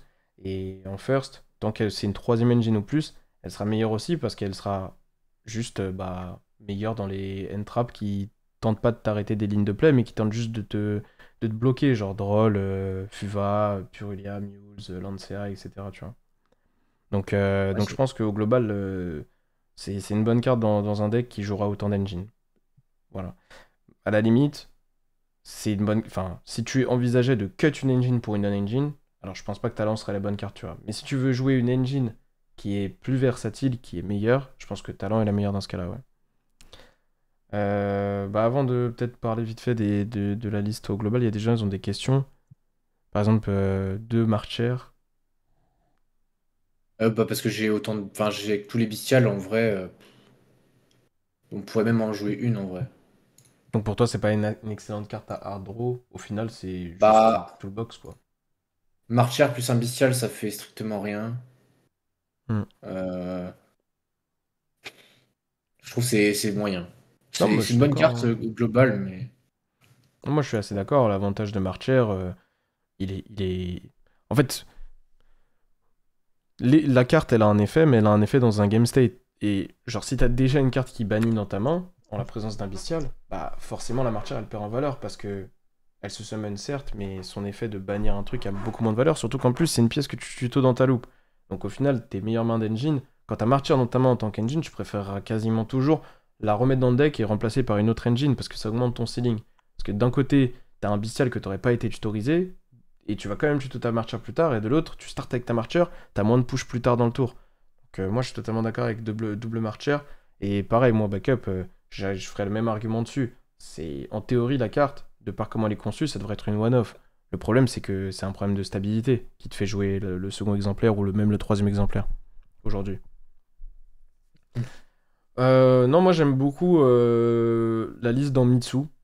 Dans Mitsu, je la trouve vraiment forte de ouf parce que bah, tu joues 10 bestiales quasiment, donc évidemment, voilà, hein, quand tu joues 8 bestiales, un call-by, un shifter, et des impulses et des haches, tu joues peut-être le meilleur deck dans Mitsurugi pur, surtout maintenant qu'ils ont cut Magatama. Donc ça, c'est... Y a rien à dire là-dessus, c'est non négociable. Maintenant, Et ouais, j'ai pas mal joué aussi contre Mitsuyumi, et ouais, je trouve que les bestiales sont vraiment clairement OK, parce que soit il joue, bah, il peut jouer le tout petit package de Mitsu, avec tu sais, les ouais, Abakiri, Prayers, un rituel, je crois, et hum, un miroir, etc. hum, Et dans ces decks-là, les bestiales, je trouve qu'ils ont même un bestial, ça invalide complètement la stratégie de Mitsu, parce que juste bannir le Murakumo, il va jamais pouvoir le récupérer toute la game. ouais. Quand les Mitsu ils jouent aussi Kusanagi, c'est un peu différent, mais. Oh non, non, je suis d'accord, mais après, pour moi, déjà, ce sera un deck qui sera pas extrêmement représenté au French Open parce que je pense que dans la dynamique de ce qu'on a vu en Europe et même au-delà de ça en France encore plus, c'est pas un deck qui est extrêmement apprécié. Et aussi, je pense que en ce moment, les gens font un focus sur Dracotail qui leur donne envie de passer de Mitsu Yami à Mitsu pur, qui a plus d'armes contre le deck, Shifter, Impulse, etc.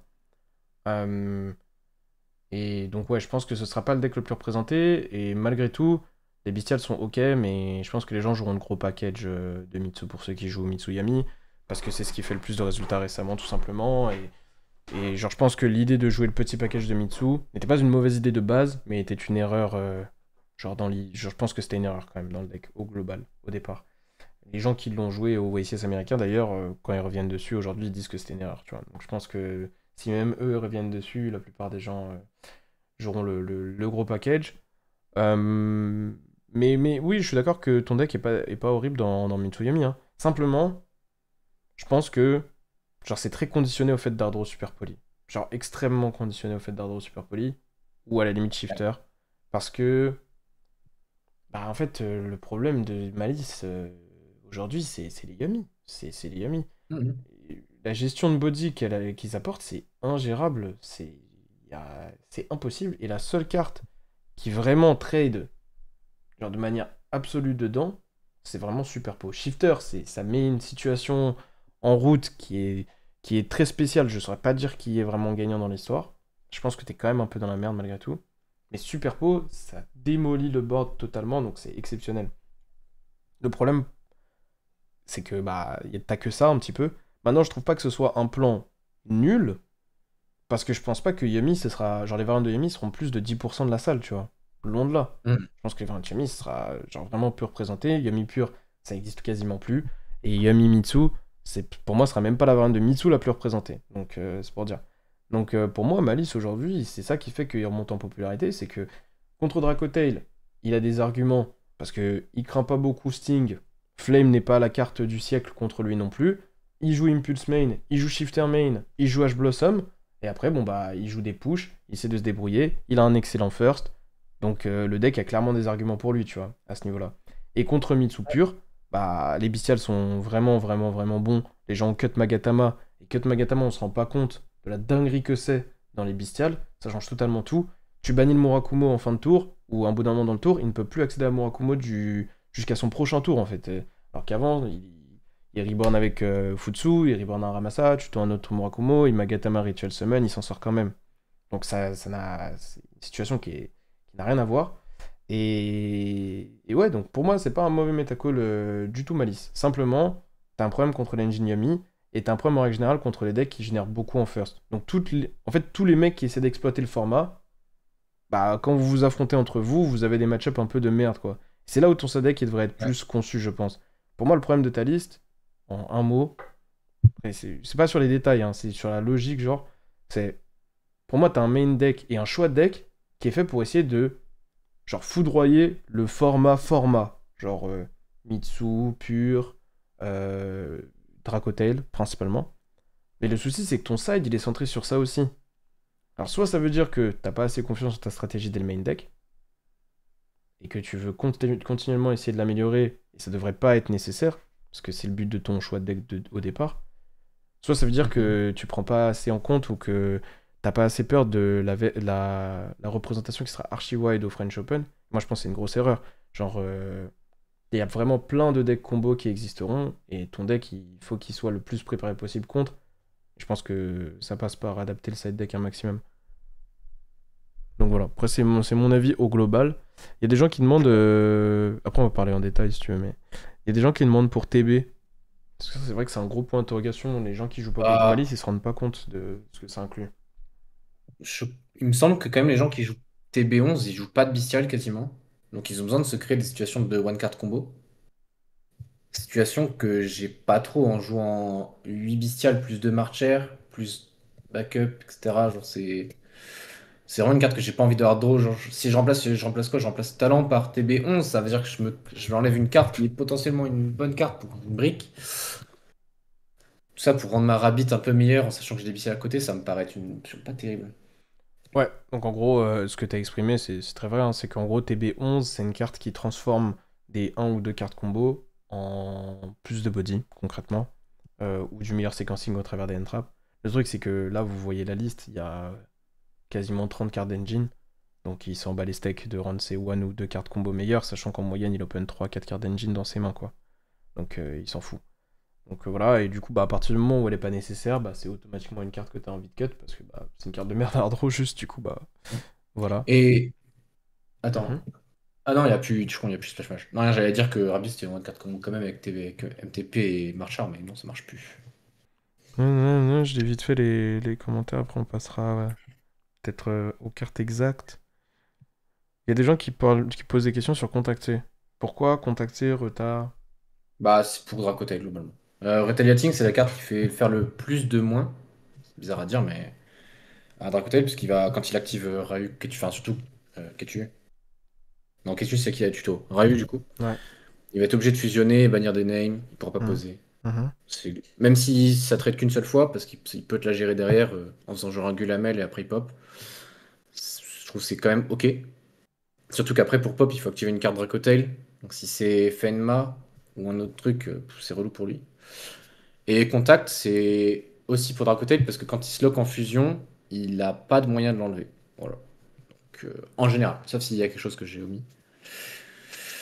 Voilà. Bah, Après, ça, ouais, oui et non. Bah, Rota, c'est une carte bizarre parce que c'est une carte qui va dépendre de l'adversaire. Si l'adversaire est bon, je pense vraiment que la carte fait que dalle, genre. C'est- Je pense oui, tu peux que. sans doute jouer autour. Ouais. Si l'Open Mululu, par exemple, bon, on a pas envie de crever, mais Mais même sans s'il open pas oh, Mululu, hein, plein d'autres, concrètement. hein, plein d'autres cartes. Mais Ça va dépendre, à la limite, ça va dépendre de sa main de départ, ça c'est sûr et certain, parce qu'il y a des fois, t'es obligé de oui, passer par une spell et tu te prends contact, c'est assez dur, tu vois. Et je pense que dans les versions branded, c'est légèrement meilleur, contre les versions branded. ah, tu parles de Reta ou de Contact? Contact. Rota, Ok. je parle de Rota, Ouais. excuse-moi. Et le problème, c'est que bah, derrière, si le mec il open une main moyenne ou moyenne plus, il faut qu'il ait conscience de la carte et qu'il sache comment jouer un petit peu autour. Donc c'est sûr que pour moi, dans un event comme le French Open, Rota, c'est pas une valeur sûre, mais c'est ok parce que le niveau moyen que tu affronteras, il sera même en dessous du niveau moyen d'un Regio. Donc ça fonctionnera, je pense. Et après, Bah, ouais, dis-moi. Reta tout seul aussi, ouais, mais le truc, c'est que le Reta avec le Contact, je trouve que c'est quasiment ingérable parce qu'il peut pas enfin, il peut me la boon ses cartes à Lyon, mais il va faire pas mal de moins quand même voire énormément. Et elle peut revenir, enfin, je peux la réactiver. Oui, mais Mais l'idée s'il c'est la qu'il y a pète des avec tours où il peut Gulamel, n'activer zéro spell. oui, ça c'est vrai, ça. Genre, il y a des tours où si le mec a conscience de la problématique et qu'il open une main convenable, il active pas de spell, ou la seule spell qu'il active c'est Mhm. Ketchu, et au moment où il active Ketchu, il peut déjà avoir Gulamel on board, avec de quoi Oui, out ça. le reta derrière. Alors évidemment, le reta qui te contacté, c'est encore autre chose. Pareil, une fois qu'il voit que tu te contacté, il est pas obligé de recommencer à faire une fusion, ou de se lock en fusion, ou des choses comme ça, donc c'est pas. Il peut jouer autour. Maintenant, c'est sûr que c'est un bon package, c'est intéressant. Contacté, j'ai moins d'expérience avec la carte contre Dracotail ou avec Dracotel contre la carte. Donc honnêtement, je saurais pas dire. Comme ça, je vois pas d'out évidente à invoquer. Mais faut qu'il se lock en fusion, quoi. C'est juste ça. Donc en fait, ça dépend Oui, qu'il c'est se lock ça. en fusion ou pas. Et après, je sais pas si. Il me semble qu'il peut. En fonction de quand est-ce que tu l'invoques, tu peux te faire niquer. Genre si il a utilisé un matériel Pan, Pan peut le péter. Il y a un monde où Gulamel Oui, peut oui, péter oui. tes propres cartes. Je suis pas certain. Mais il y a un monde où Gulamel peut péter tes cartes. Il y a aussi Mysterion. Mysterion peut le fumer, je crois. Genre, du coup, si tu l'actives et qu'il chaîne Femina, il invoque Ouais. Mysterion, il peut Mysterion l'out. Comme ça, de tête, vite fait, c'est les outs que je vois. Bon, c'est pas une carte qui me ferait très peur, parce qu'à partir encore moins tutorisé par Rota, parce que du coup, c'est vraiment. Tu peux jouer autour, tu vois. Mais en fait, Rota, overall, je dirais pas que c'est une très bonne carte contre, contre Dracotel. Je dirais même que c'est une carte hyper risquée, que moi, dont j'aurais pas fait ce choix-là. Mais dans ma liste, en fait, c'est le fait que tu poses un body on board, ça a tellement de valeur que c'est difficile à omettre, tu vois. Donc j'admets Ah, que à ce niveau-là, c'est une option où tu high roll tellement fort avec la carte que c'est difficile de se dire je vais pas le jouer. et puis ça fait toujours shifter pour les deux personnes. Donc si Ouais. jamais il passe la table un tour parce qu'il se dit qu'il va la péter ou un truc comme ça, bah, je peux normal summon mes malices Non, bien sûr, et si je les link off, ça fait plusieurs bodies quoi. non, c'est excellent dans ma liste, encore plus que Ouais. genre overall, tu vois. C'est pour ça que c'est une carte qui est difficile à cut dans ton deck. Et sinon, Contact C, c'est aussi Dracotel ou c'est aussi pour Yami? Bah à la base c'est surtout Dracotel parce que Yumi, maintenant qu'il n'y a plus trois. Avant quand on l'a joué contre Yumi, c'était parce qu'il y avait obédience, Hmm. honnêtement. Maintenant qu'il n'y a plus obédiance, le mec peut juste faire SP Ouais, ça va ou dépendre de pire, ses trouver une open, mais carte. bien sûr, Ouais, il a beaucoup plus de. Il a moins de mains où il est lock-lock, c'est sûr. ouais, il fait littéralement IP et bon, voilà. Donc moi, voilà, moi, ce qui m'embête, c'est tu joues un deck pour le format, mais t'as 6 cartes de side contre Dracotail, Oui. tu vois, ce qui sous-entendrait que t'as un Ouais. problème dès le main, en fait. Et du coup, bah, ça fait Bah, peur. Horn, c'est une carte qui est vraiment forte. Normal, si on a Malice, c'est FF s'il y a que ça. Bah, c'est normal, hein. Ouais, bah, Mais bon. Horn est exceptionnel contre le deck, et Horn est joué main, par la plupart des gens. Ouais, bah oui. Donc il est là le souci. Donc pour moi, je pense que pour jouer Malice, faudrait que tu essayes quand même d'améliorer ton match-up game 1 contre Dracotail, parce que c'est vraiment le deck du format, tu vois. Et même ta Ouais, ouais. Super Poly, je la trouve pas nulle, mais elle est loin d'être très forte contre Draco. Ouais, Donc, bah, elle est probablement Decide. Enfin, je n'ai pas encore fait tous mes patterns, mais il y a même un monde où elle est Decide dans la game d'après. Parce que tu peux même faire des game states où il n'y a pas un magicien et un dragon sur le board si tu vois Super Poly game 1 et du coup. Bah, hmm. Donc ouais, moi déjà sur cette game 1, j'essaierai d'améliorer mon match-up Dracotail de manière à avoir un set deck qui est un peu plus libre. Parce que 6 cartes contre un match-up que t'es censé gérer dès la game 1, c'est chaud. Maintenant, tu peux aussi te dire que si t'es, quoi qu'il arrive, sur le choix de Malice et que, genre, ton approche, elle est. Genre, elle peut pas tant que ça s'adapter à Dracotail ou que ça vaut pas le coup parce que tu perds trop ailleurs, tu peux aussi accepter que Dracotail ne soit pas un excellent match-up sur cette game 1. T'as un bon dice roll contre lui, genre, si tu gagnes le dice, t'es bien. T'as quand même de manière. Enfin, tu peux quand même gagner des games en second avec notamment les cartes qui peuvent te faire reroll, Shifter, Impulse, H, ça peut vraiment gagner des games tout seul des fois, quasiment. Et le fait que l'adversaire sera moins préparé face à ton deck aussi. Donc c'est pas horrible, mais c'est juste c'est un point que j'aurais essayé de travailler. Moi la TTT je la trouve très bien dans l'optique de je veux une carte d'engine qui est un peu meilleure face au Charmy, qui est un peu meilleure face à Droll, et je joue déjà assez d'engine pour que TTT soit meilleur que une troisième backup ou quoi. Faut faire attention parce que je pense que la troisième backup et la TTT n'ont rien à voir. La troisième backup, c'est une carte de stabilité, principalement. Le TTT, c'est une troisième carte d'engine. Faut faire gaffe. Et après, dans ouais. ton side, le reste du side, wow, j'avoue que les thrusts, je trouve ça un peu bizarre. Genre, en termes de cartes de first, c'est vraiment parce que c'est versatile un peu. Genre, tu peux la rentrer en second dans certains match-ups, mais je trouve pas ça dingo. Je sais pas ce que t'en penses. Ouais, ouais, bah, j'avais pas trop. Je voulais quand même une petite carte de first parce que j'en avais pas. Hmm. Et à part peut-être drôle si je veux pondre les charmises, mais c'est un peu nul en vrai. Mais c'est nécessaire d'avoir une carte de Très bien. first? Non, pas forcément. Je sentais plus à l'aise, mais c'est pas forcément. En fait, comment dire? C'était aussi contre Dracotail à la base. J'avais des problèmes en first. Si je me prends la range qui arrive trop souvent, Hmm. Fenma plus une entrap, Oui. ça peut être bizarre. Si j'ai Retaliating en main de départ, il va jamais activer de spell, il va juste me fumer. Bon, ça me paraît pas très intéressant. Le retard en second est Et catastrophique, hein, de toute manière. contact, ça peut aérol vite fait, mais c'est un peu nul parce qu'en fait, il récupère sa main, il fait une SP fin. Donc au final, je me retrouve avec 0 carte contre Dracotail et ça me faisait un peu peur. Du coup, on a mis ça. Bon, donc déjà, je pense Mais que ouais. ça montre bien aux gens, et même à nous deux, mais nous on le sait probablement, que le gros problème de Malice dans le format, c'est que ce n'a pas un bon match-up Dracotail naturellement. Genre ça doit aller au dehors de son chemin de base pour avoir un bon match-up contre Draco. Et tu l'as très bien exprimé, c'est parce que tu as envie de jouer ces bestiales, sinon t'as un problème de first dans le deck. Et du coup, bah, en jouant ces bestiales, forcément, ton deck il est plus centré Mitsu. C'est obligé. Et du coup, bah, ça rend le tout difficile. Ok, bah écoute, Dak. Moi, je pense que la Trust, là où elle est intéressante, c'est vraiment. C'est pas le first. Je pense qu'en first, t'aurais bien mieux à jouer. Il y a des gens dans le chat qui disent Mistaken Ares, fils surdimensionnel, des choses comme ça. Euh, je Ouais, pense que c'est Mistaken, c'est pas vraiment. mauvais. Vas-y, dis-moi. Mistaken reste pas mauvais, c'était à la place de Droll, mais le problème c'est que Mistaken c'est une carte qui est quasiment que de Go First, à part quand Mitsu pur. Bon, Oui, bien sûr. Après, si tu veux une carte versatile, et c'est là où je voulais en venir, c'est là où c'est Trust elle ça. brille, parce que je trouve qu'elle est très très forte en second contre Dracotail, parce que je pense que tutoriser Impulse c'est absolument broken même en second, genre même, je veux dire même pendant ton tour à toi. Je pense que TTT peut être une très bonne carte, Allure peut être une très bonne carte par moment, et donc Thrust est forte. Maintenant, l'un des points forts de Malice, c'est aussi le fait qu'il crée une peu flame, et le fait de rajouter des spells en second, c'est un peu contre-productif.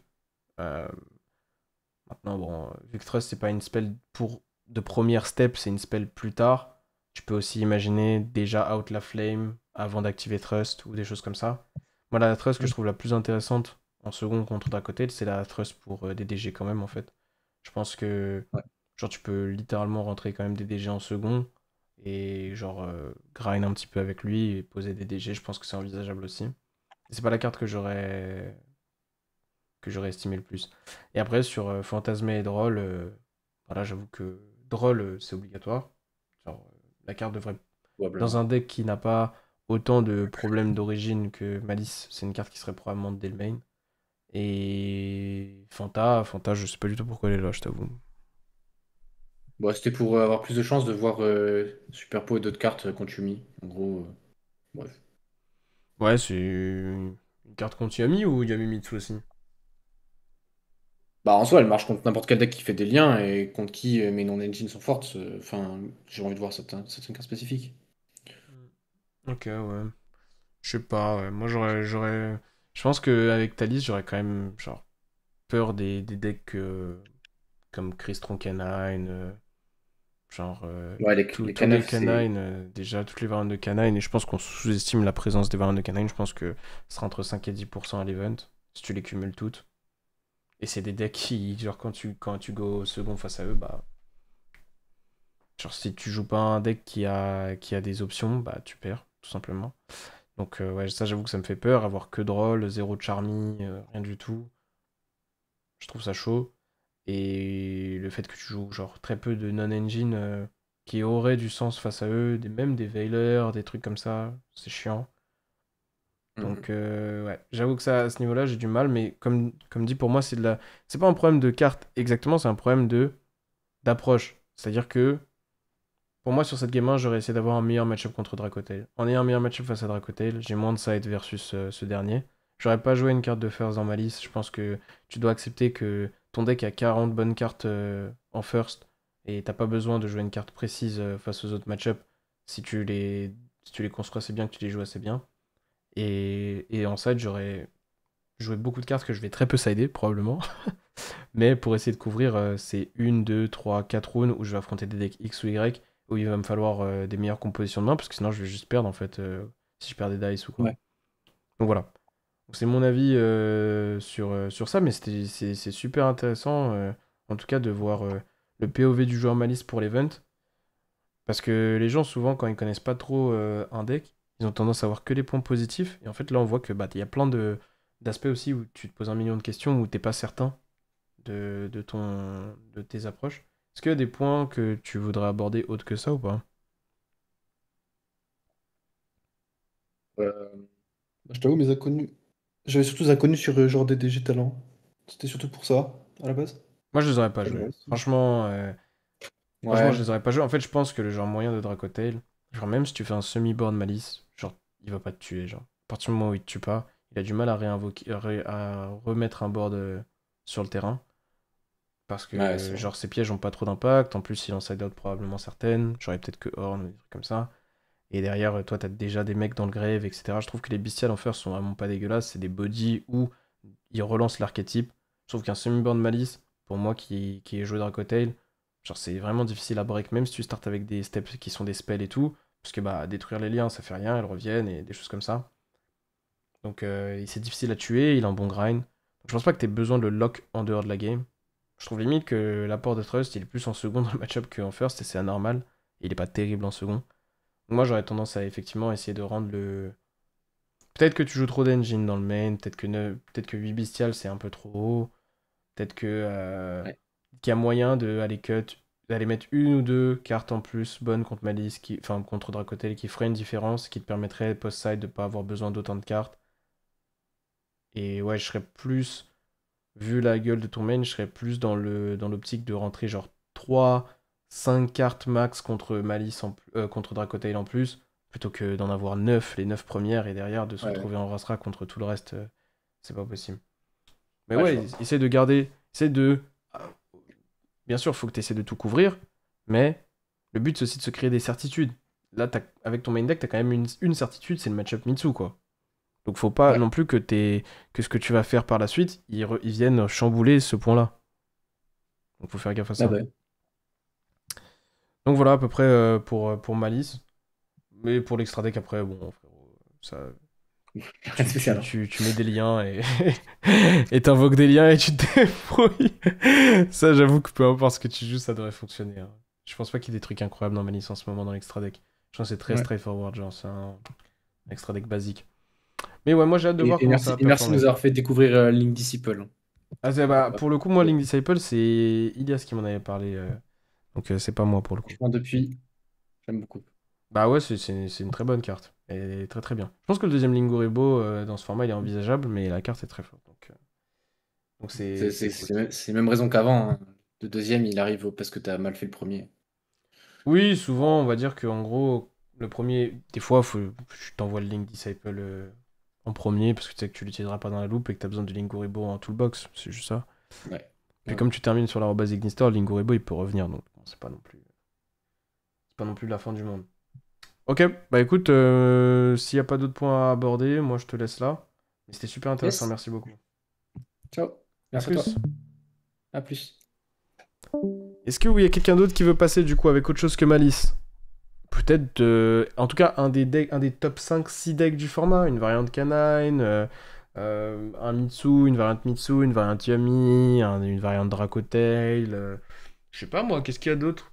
Peut-être même un Lunalight en vrai, un Lunalight, des decks comme ça. J'ai pas pu poser toutes vos questions, les gars. J'ai essayé de couvrir, surtout quand vous me parliez de cartes, de demander surtout quand vous me parliez de cartes qui jouent pas ou de cartes qui jouent. Mais après, les remarques, par exemple, il y a beaucoup trop de bestiales, je trouve, pour l'impact qu'ils ont. Bah, je pense qu'on a abordé le sujet sans forcément répondre directement à la question. Si vous avez des points dont on a parlé, qu'on n'a pas assez bien exprimé, vous trouvez ou quoi, n'hésitez pas à me demander maintenant, je peux revenir dessus. Notamment lorsque vous parlez de trop de bestiales, trop de bestiales. Bah, moi je suis d'accord avec vous, je pense qu'il y a un peu trop de bestiales. Mais je pense que, comme on a exprimé, c'est dans le souci de s'assurer un bon first. Et en même temps, c'est des très bonnes cartes contre Mitsu. Mais de là à en jouer autant, je pense que c'est un peu abusif. Mhm. Shifter à 1, ça le joue quand même? Ah, bien sûr. Nanana. Je peux passer dans avec Lunalight dans 10 minutes. Je suis encore dans les transports. Wesh. J'aurais bien aimé montrer Memento, mais ça va être le moment de manger. Ah ouais, là, vous êtes tous en mode c'est le moment de manger, en fait. C'est ça le problème. Lefton Finsmith, c'est top 1 du format, mais je serais pas là pour le prouver. Aïe, aïe, aïe. T'en penses quoi de Shifter Main dans Mitsu Pure? Je pense que c'est totalement envisageable, hein. Mais en fait, le problème, les gars, c'est que... Genre, Shifter, c'est... Pour moi, si aujourd'hui, si tu joues un deck qui peut jouer Shifter, automatiquement, tu vas te retrouver à le mettre main deck parce que il y a trop d'avantages, très peu d'inconvénients. C'est vrai que Sven, t'arrives pas au départ en tout cas. Je suis dans les transports, mais c'est un soldat qui vient de passer, ouais. Je vous ai de merde, en plus j'ai oublié mes clés au taf, mais non. Sinon, si vous êtes pas chaud ce soir parce que je l'ai dit trop tard et que je vous avais pas prévenu, on peut le faire demain. Demain, j'ai encore l'occasion de le faire. On peut le faire pendant longtemps demain. Si vous voulez, demain on le fait de. Si vous êtes plus chaud. Branded. Bah, Branded. Branded, c'est vraiment difficile à faire, mais on peut le faire aussi, ouais, sur Branded. Sinon, je peux passer, mais sans vocal et j'écris dans le chat. Bah, autant le faire. Est-ce que demain tu seras libre? Si demain t'es libre, autant qu'on le fasse demain bien. Moi, les gars, je propose qu'on s'arrête là pour aujourd'hui, même si c'était très court comme live. Je suis désolé, c'est parce que j'étais en retard. C'est ma faute. En plus, j'ai pas live hier, donc je suis vraiment désolé. Mais demain, je propose qu'on se fasse un gros live où vous faites passer beaucoup de gens, vous prévenez vos potes, ou alors vous-même, vous faites en sorte d'être prêts. Parce que là, je vous ai prévenu au dernier moment, je suis désolé. Non, merci, Colin. Mais voilà, et demain on le fait de 17h50, 18h à 20h30, etc. Et on essaie de faire passer tous les decks. Donc n'hésitez pas, on va faire ça. Ce sera mieux, ce sera plus simple. Je suis désolé de vous avoir prévenu au dernier moment. On fait ça demain. On essaiera de faire passer du coup. Dites-moi si j'ai oublié des trucs. Branded, variant de Branded. Canine, Crystron et ou Vanquish. Dracotail, Yamimitsu. Ça va être dur à trouver, c'est une espèce rare, mais ok.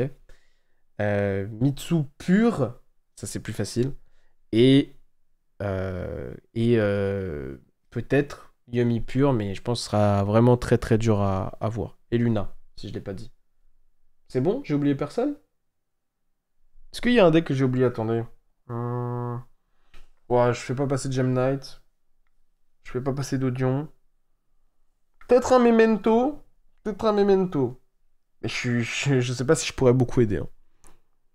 Bien sûr, il y aura la rediff sur Twitch, Mounir. DDD. DDD, non. Trop sombre. Sky. Sky, à la limite, on pourra s'intéresser à ce que Schmidt a posté sur le deck parce qu'il a joué au German Open. À la limite, si vous voulez. En début de live, on pourra faire ça rapidement le temps que les gens arrivent tranquilles. Ok, on fait ça, les gars. Donc, merci beaucoup d'être passé, d'avoir soutenu. Merci aussi Toshiro pour les subs. Bienvenue aux nouveaux subs. Et on se capte du coup demain. Et demain, je serai pas en retard. Demain, c'est 18h pétante. À plus les gars. Bonne soirée. Ciao.